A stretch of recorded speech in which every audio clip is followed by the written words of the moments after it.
Kalau megangnya asrama anak kan pasti ada rewel. Kalau rewel itu kita pembimbing udah siap-siap dari 2 bulan awal pemasukan anak-anak baru, santri baru. Itu biasanya anak-anak itu rewel 2 bulan awal saja. Oh gitu. Oke, assalamualaikum warahmatullahi wabarakatuh. Kembali lagi di Kalam Podcast Pondok Pesantren Ngalah, persembahan dari Biro Pendidikan dan Jamiyah Pondok Pesantren Ngalah bersama kru Ngalah TV.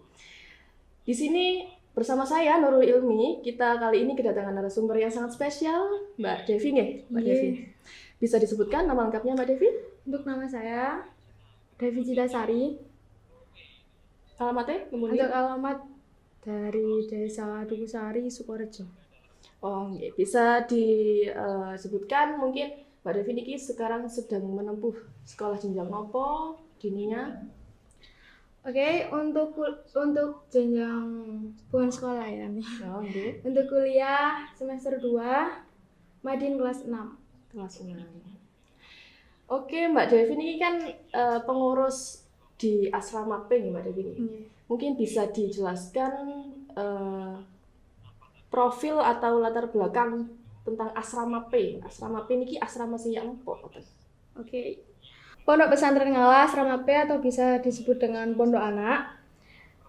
Di asrama P kita berorientasi pada pendidikan agama Islam yang berakhlakul karimah dan sosial budaya yang mengajak anak-anak untuk cinta membaca dan menulis. Asrama ini diperuntukkan untuk anak sekolah dasar mulai kelas 1 sampai kelas 6. Berarti kalau asrama P niki santri-santrinya niki latar belakangnya sekolahnya antara kelas 1 sampai kelas 6. Jadi kemarin-kemarin niki kalau sempat semerap Mbak Devi nih. Di asrama P ini kayak ada beberapa anak SMP, SLTP. Apa benar Mbak Devi? Oh iya, kalau untuk anak SMP, kita ada 1 kamar buat anak SMP. Dia sebagai pendamping kalau di asrama P, buat membantu sebagai kita mbak-mbak pembimbing. Di situ ada pendamping ketika kita pulang atau kita tidak bisa ada di kamar, itu diwakili sama mbak-mbak SMP. Kalau kategorinya untuk santri SLTP, tingkat SLTP, yang pengen ke asrama P, ini apa santri pilihan atau itu murni santri baru atau bagaimana Mbak Devi? Untuk santri asrama P yang SLTP nih itu tidak membuka buat umum. Jadi untuk itu saja. Oh gitu. Berarti ini murni asrama P ini hanya untuk santri MI saja. Ya, Oke, untuk fasilitas atau pelayanan apa saja mungkin yang berbeda dari asrama lain. Untuk asrama P kan asrama P ini asrama anak-anak. Nah, mungkin ada yang fasilitas khusus gitu untuk anak-anak? Ya ada. Yang pertama antar jemput sekolah pakai mobil kan biasanya. Terus makannya itu beda lagi nih. Kalau di asrama lain kan 2 kali. Kalau di asrama P 3 kali makannya. 3 kali. Ada fasilitas setelah daftar mendapatkan kotak makan sama kasur kalau dari asrama. Makan 3 kali ini jam pinten mawon biasanya? Sebelum berangkat sekolah, siang ketika jam 1 dan malam sampun maghrib makan. Maghrib nih. Makan malam. Terus asrama P ini apakah ada kegiatan semacam madin sendiri gitu? Kalau asrama-asrama yang lain kan madin jadi satu ketika malam. Nah, kalau asrama P ini apakah ada madin-madin juga? Ya ada, madin children namanya. Itu dimulai jam 2 sampai jam 4 baru pulang. Nah, di situ ada TPQ, ada madin. Oke, lanjut Mbak Devi nih. Mbak Devi ini kan ten asrama P sebagai pengurus. Nah, mungkin bisa disebutkan Mbak Devi ini ten asrama P sebagai pengurus nopo? Oke, kalau di asrama P tidak ada jabatan pengurus, tapi adanya pembimbing. Nah, kita sama, tapi untuk job desk pembimbing itu lebih banyak. Pembimbing itu harus bisa, pertama bisa di biro pendidikan, di biro jamiyah, keamanan. Kita itu semua itu megang itu semua. Setiap pembimbing harus bisa. Oh gitu nih. Jadi untuk susah senangnya kira-kira gimana Mbak Devi, bisa diceritakan? Oke, kalau untuk susah senangnya kalau megang asrama anak kan pasti ada rewel. Kalau rewel itu kita pembimbing udah siap-siap dari 2 bulan awal pemasukan anak-anak baru, santri baru. Itu biasanya anak-anak itu rewel 2 bulan awal saja. Oh gitu. Tapi keunikan mereka itu kalau laki-laki sama perempuan beda ya. Kalau pulang sekolah perempuan pasti bawa jajan banyak. Kalau laki-laki tuh beda. Bawa mainan. Kalau nggak gitu hewan-hewan kayak kadal itu dibawa. Buat peliharaan katanya nih. Gitu ya. Terus kalau seumpama ya ada tragedi kayak mereka ngompol atau rewel, nangis gitu, biasanya cara menyikapi mereka gimana? Kan mereka jumlahnya nggak 1 atau 2 gitu ya. Biasanya kalau kita kan kalau di rumah punya adik 1, 2 gitu, itu udah pusing. Tapi ini kalau seasrama banyak yang misal banyak yang nangis pada kangen sama orang tuanya atau gimana? Niku ya nopo? Cara menyikapi ning ngoten niku ya nopo biasanya? Kalau di asrama sih anak-anak sukanya itu lihat film. Nanti lihat film bersama. Untuk rewel biasanya kan orang tua itu ketika habis kiriman rewelnya. Jadi kita udah siap siaga, yang rewel-rewel kalau udah dikirim berarti kita harus standby di bawah. Kalau yang perempuan standby di bawah, kalau laki-laki itu sama, harus ada yang standby di bawah di tempat kiriman. Oh, di tempat kiriman di bawah itu. Berarti ketika mereka kiriman dari mbak pendamping ada yang mendampingi nggak? Enggak. Harus ada yang mengawasi. Orang tua pun wajib mengkonfirmasi dulu kalau mau kiriman ke asrama. Untuk konfirmasinya ke sinten ngaten? Setiap pembimbing kamar. Kan nanti ada grup. Nah, itu konfirmasi lewat WA. Oh, gitu nih. Kalau untuk sing nopo adik-adik sing rewel ngoten, ya nopo? Biasanya cara menangani nih, Mbak. Yang pertama diajak jalan-jalan. Jalan-jalan ten pundi, Mbak Devi?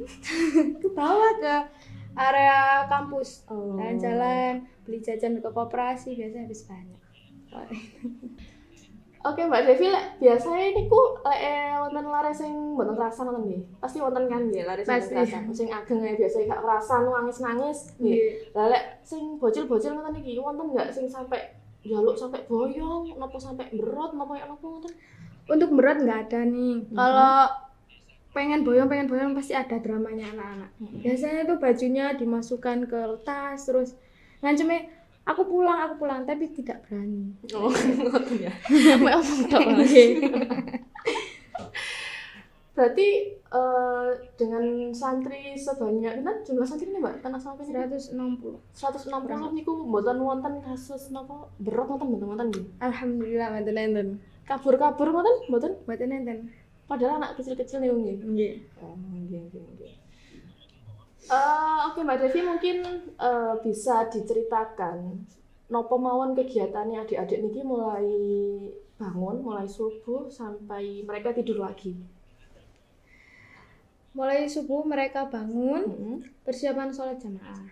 Habis sholat jamaah ada kegiatan lagi nih. Napa kegiatan? Itu kegiatan sama seperti asrama lain tapi isinya beda. Kita itu menerapkan membaca surat pendek, doa-doa harian, terus doa-doa sholat. Itu biasanya kalau di asrama. Ini kulek pagi nih? Iya pagi. Terus? Untuk habis kegiatan kita persiapan buat sekolah. Jam 6:30 itu sudah siap semua, udah makan, udah persiapan di bawah semua untuk naik mobil. Terus habis pulang sekolah anak-anak sekitar jam 12 itu wajib tidur. Jam 12 sampai jam 1 itu wajib tidur, dilanjut langsung jamaah. Habis jamaah persiapan Madin Children tadi. Makan, sholat, terus persiapan berangkat. Nanti kembali lagi ke asrama jam 4. Nah, 3 jam 4 itu free untuk anak-anak. Bisa mainan, biasanya kan makan nih nggih. Nggih. Oh, belum nih. Tereng. Belum nanti nih. Nggih, terus. Jadi, sore itu waktunya anak-anak bermain. Kalau sekarang di asrama P itu anak-anak banyak yang bawa pianika. Terus sekarang itu musim-musimnya anak-anak itu bawa ikan cupang. Semua.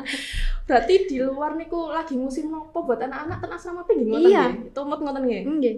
Oh, nggih. Keren. Ikan cupang semua, laki-laki perempuan sama. Terus habis sore kegiatan persiapan sholat maghrib, wudhu. Terus habis itu sholat maghrib ada kegiatan deres itu kali pengasuh. Deres Al-Quran. 7 surat penting di Al-Quran, melancarkan anak-anak untuk membaca Al-Quran. Di situ makan, nonton kegiatan kan makan. Nah, pas makan itu anak-anak itu waktunya sampai isya. Jam makan ya sampai isya. Kan nanti antri, belum beli jajan. Terus habis itu isya kita lanjut lagi ada kegiatan buat adik-adik. Ada kegiatan persiapan belajar buat besok. Menyiapkan buku, seragam, terus mengerjakan PR. Itu biasanya sampai malam. Tidurnya nanti itu jam 9 malam. Jam 9 itu. Itu sudah wajib tidur di asrama. Terus niki nggih, lek biasanya kan kalau di asrama luar niku kan lek tidak ikut kegiatan niku ada takziran. Lek untuk asrama bocil nih, maksudnya kan ya asrama MI. Napa wonten takziran-takziran ngoten Mbak Devi? Nggih, wonten. Kalau di asrama P itu kita sering menakzir anak-anak itu dengan cara untuk menghafal, membaca dan menulis. Niku sifatnya takziran niki kangge kegiatan, semua kegiatan atau ada kegiatan tertentu saja yang diberi takziran? Semua kegiatan sama. Kalau misalnya kalau jamaah gitu, mboten jamaah, berarti takzirannya apa? Ngaji Yasin. Ngaji Yasin. Ngajinya teng pundi ngoten? Di depan dalam. Oh, di depan dalam langsung nggih. Langsung. Nggih, keren. Oh, ngene iku nggih Mbak Devi lek masa kegiatan nggih. Terus lek kayak semisal kalau ada adik niki pengen pulang. Lah, terus ini mereka niki kalau alur perizinannya niki bagaimana? Untuk alur perizinan pertama harus ke pembimbing kamar, nanti ke pembimbing kamar mengkonfirmasi ke keamanan asrama.